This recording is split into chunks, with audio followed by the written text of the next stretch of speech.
नमस्ते सभी को। आज हम बनाएंगे 1 पॉट राइस की एक रेसिपी, वेज पुलाव। मेरे कुछ फ्रेंड्स को भी इसकी रेसिपी चाहिए थी। इजीली 15 मिनट में बन जाता है और बहुत टेस्टी लगता है। तो किचन में लगाइए अपना मनपसंद गाना और शुरू करते हैं खाना बनाना।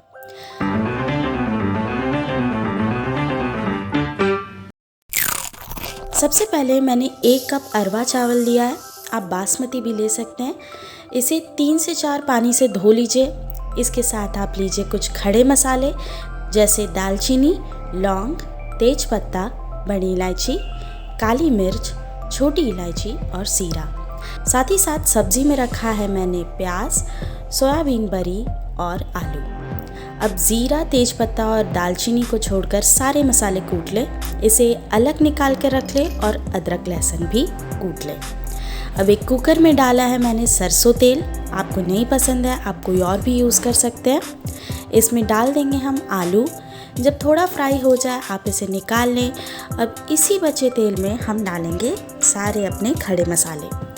थोड़े से कुटे हुए मसाले को हमने बचा लिया है, इसे हम लास्ट में डालेंगे। अब डालेंगे इसमें कटे हुए प्याज। जब लाल हो जाए डालेंगे इसमें कुटी हुई अदरक लहसुन। साथ ही साथ डालेंगे लाल मिर्च, हल्दी, ज़ीरा पाउडर और नमक। इन सभी को थोड़ा भून लें।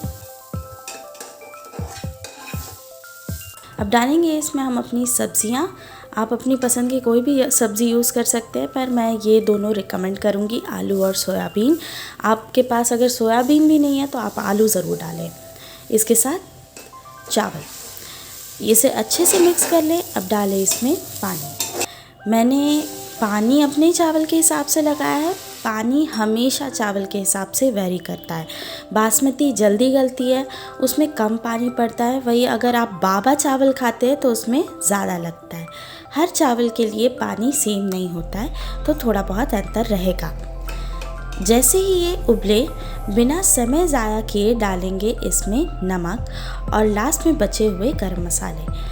गरम मसाले डालने के बाद इसे तुरंत बंद कर दें। इसकी स्मेल निकलनी नहीं चाहिए। अब इसे धीमी आंच पर पकने दें। जितनी कम सीटी दे कुकर उतना अच्छा है, स्मेल बरकरार रहता है। अब ये हमारा तरीका है चेक करने का चावल पका है कि नहीं। ऐसे देखने से पता चलता है कुकर में पानी कितना बचा है। और 10 से 15 मिनट में आपकी 1 पॉट रेसिपी रेडी। आप देख सकते हैं कितने खिले खिले चावल बने।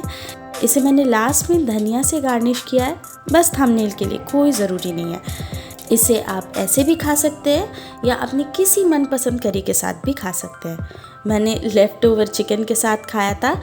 इसकी रेसिपी भी मैं डालूँगी। अगर पसंद है तो सब्सक्राइब ज़रूर कर दीजिएगा ताकि आप अपडेटेड रहें।